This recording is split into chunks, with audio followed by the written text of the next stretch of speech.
up, everybody? Excuse me a little bit. I'm a little under the weather, but I'm trying to get better. Taking those all natural products and everything so I can heal. My nose is like really running right now. So, anyways, let's get into it. So, my topic today is he had a kid on me. That baby had a child on me. So, it'd be like a part one, part two, and maybe three. It depends. But you're going to get my perspective, how I felt, the things that I went through, my emotions at the time. And then I'll have my daughter chime in and maybe, her sister. And, just get the opinions of my babies. And so, can help people out, let you know that you're not alone. And this stuff happens a lot, frequently in families and relationships. And we need to know what you're thinking, what you're feeling, and if you ever talk to anybody about it. That's all we're trying to do, is trying to heal people and talk to them about it, and how do you get through on a positive note, like what's the resolution. So let's get into it, guys. All right. So how I felt, let's see. I don't really want to go into tears because, I'm kind of over the situation, but how I felt betrayed. I felt like I couldn't believe it because at the time I didn't have a kid, but I raised all of the other kids. So I must admit, I was devastated, and I just found out that I was pregnant. So I was devastated. It hurt a lot. I had a stressful pregnancy and everything. It's like your whole world crumbles. Like the floor from under you, someone literally just pulled it, and you're just dropping, because you would never imagine the pain that feels for if you're in love, you're in a relationship, you have a family, you already have things planned out. It was emotional. It was the worst feeling that I could feel in a relationship. Not the worst, but close to it. Okay. But for the most part, I would say that, how I got through it was God. I got through it with God, because I had to find myself, and I had to know how to maintain every day getting up in a positive state. How about that? I had to really look in deep inside myself and be like, okay, what the heck is going on here? Like, what just happened?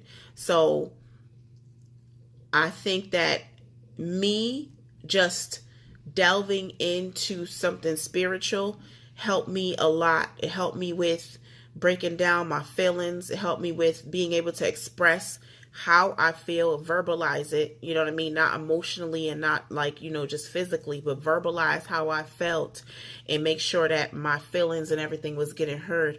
I had to definitely try my best to get that healing, that spiritual healing, because if I wasn't able to get that, I don't know how I would have made it, made it through, because my family, it was my life, you know what I mean? Like mostly everyone else.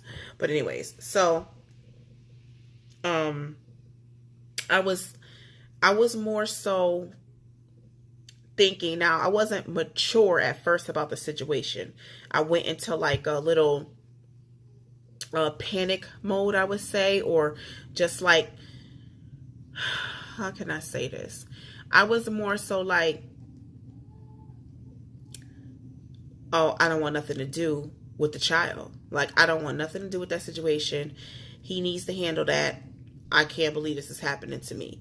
Not like, oh, I don't ever want to see the child, nothing like that, or like nothing, none of that devious stuff or anything like that. Just in my own feeling, like I cannot be around this situation. This cannot be happening, type of thing. So when I started to go to church, and I really did, I had to go to church, I swear to you, I had to go just to have a mindset of not trying to like strangle somebody out. I had to go to church. I had to literally find God. I had to find myself, and I had to really work through some difficult, spaces in my life. So in that process, as I was doing it, I started to think, you know what I'm saying, like I didn't grow up with a father, so I felt some type of way, you know what I mean? I was like, you know, I already know about the child. Why is the child not around? You know? So after going to church, I realized that it's not about the adults. This is an innocent young child. And at the end of the day, yeah, I can have my feelings. I can go through what I need to go through. But at the same time, like, this is your daughter's sibling. You know what I'm saying? This is your kid's sibling. And I'm not God. I can't control anything like that. I would never. And I was like, you know, you need to just get over it. So just throw yourself into something. Throw yourself into a situation where the child is around and you got to deal with it. So I would make sure, like, if we met, if it was ever like at a family time, we would meet at a restaurant somewhere where kids eat free, and she would be there, and it just made it better because it helped me to, like, not see. I wasn't negative about it, but it helped me to not see that.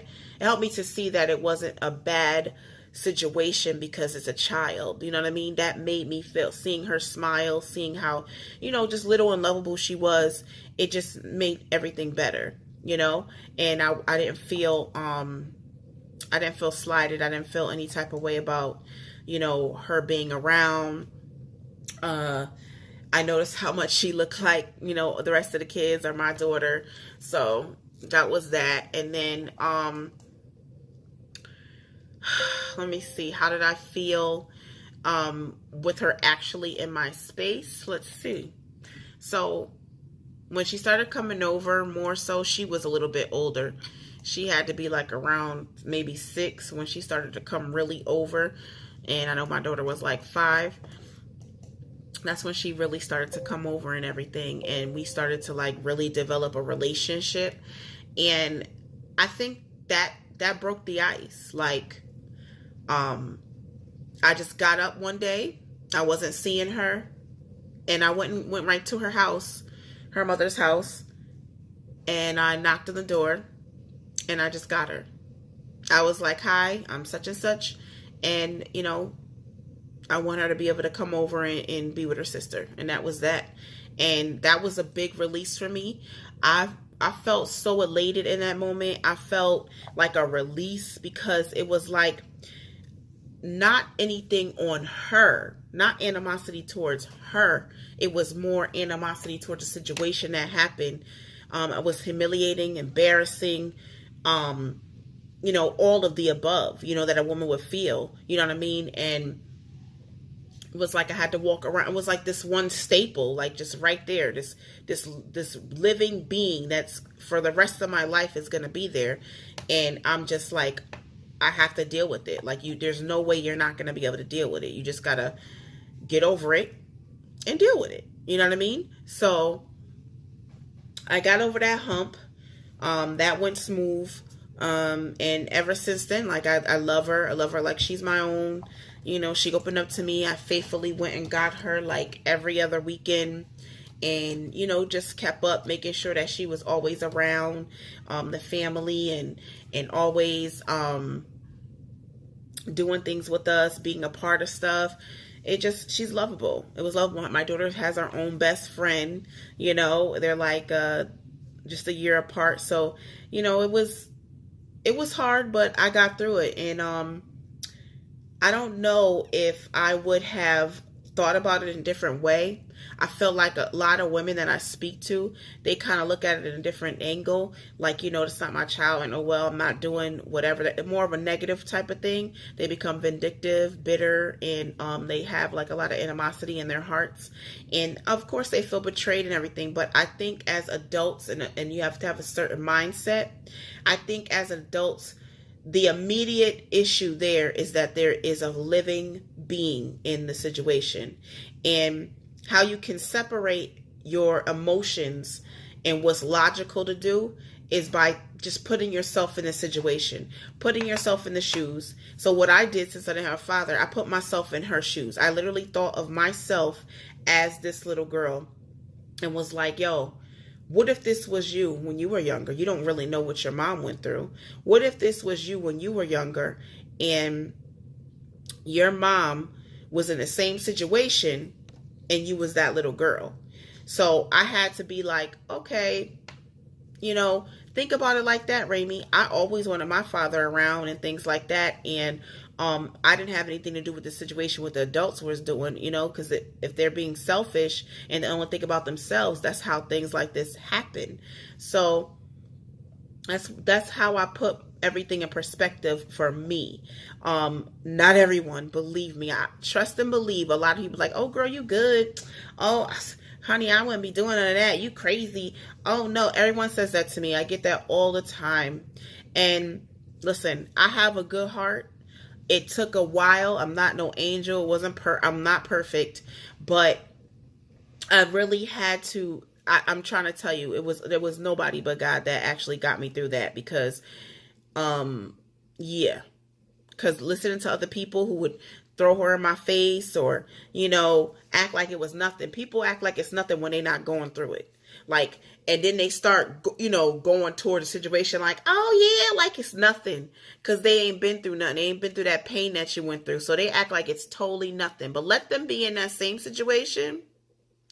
Girl, bye. Boy, bye. They be seriously. So a lot of times you got to push out that negative energy and just get to the real issue at hand. So that's how I dealt about the situation in a positive way, and to move forward, because the child's not going anywhere. You know what I mean? The betrayal was everything. When I tell you it was everything to a person who's loyal like me, it was everything. Like, okay? Like, I'm talking about waking up, crying, just restless. But it was nothing but the grace, literally, of God that got me through that. Just keeping myself focused and understanding that we all do things that we're not proud of. We all make mistakes. We all do things to people that we actually love. We probably hurt the people that we love and that we, care about the most. We probably hurt them the most, obviously, in our lives. We always inflict so much pain on people who are like, this to us, whether it be our husbands, our wives, our kids, our, moms, our fathers, whatever it is. But our family, it's like we inflict so much pain on the people that we know that's going to be there for us. So, I mean, I was young. He was young. I understand we all go through things and stuff like that. But I'm just a living testimony of how I got through it. I'm not the only woman. There's other women out there that have been through the same situation of their significant other having a child on them. Men too probably have been through that. I've yet to find one though. I think I've only known like maybe one person, but it's not my friend, so I couldn't put him on the video. But I will have another couple of parts to this that will hopefully have a man who actually did this to his significant other, and he could express how he felt when he knew that he had to tell her and tell us how he was accountable and how he went about the situation. Because that's another thing I didn't bring up, but I never got the reciprocity. I never got the reassurance after that. I just got like a quick apology and like whatever. You know what I'm saying? It was not like I really messed up. You know what I mean? It was like that for a minute, but then it faded away. Part of that is just when you're young and you're in love. I was pregnant, emotional. Of course, I'm not going to want to be by myself. So a lot of that happened when I was younger, and I was just, trying to work these things out and stuff. So, let me know what you think. If you have any comments or anything, I'm going to have another couple of parts to this. I'm going to have my daughter explain her side, and hopefully my stepdaughter, also. But I'm just going to give a couple of more parts to this and everything, so people could understand how we have feelings. We're all people. We're trying to grow. We're trying to get through some things that happened to us in our childhood, and we're just trying to be free and examine ourselves and be better people in this world. And grow. You might have something that touched you. I may have said something that touched you. I may have said something that you were like, dang, I never looked at it that angle. You know, I never thought about it like that. But I'm sure that if you take the time out to just gather your thoughts, if you're in a situation like that and you look at the bigger picture, which is the child, you all set. You are all set. You know what I mean? And listen, that doesn't mean that you have to do what I did. By all means, if there's no future and you don't have like no stakes in the game, bye boy bye. But if you were in a situation like me where you were deep in the game, raising kids and all this stuff, it was different for me, and that's how I dealt with it. But you can take away how I dealt with it for your own personal use. I'm not saying you don't have to go spiritual on me or nothing, but you gonna need something. And I'm trying to tell you, your friends, they gonna say all the wrong things. Even though they love you, they gonna say all the wrong things, girl. You better find your old mama, one of them little mothers in the church or something. You better find somebody with some wisdom, because I'm letting you know right now, them friends you think your friends, not saying that they bad people or they not gonna give you the same advice. They gonna say everything that you don't want to hear. And everyone thinks you're stupid. Everyone thinks whatever, but you've thought about every situation, but here they come with the same thing that you done already thought about. I'm just letting you know. I done heard it all. So let me know what you think in the comments, and I'll be back with a part 2 and part 3. All right. Bye.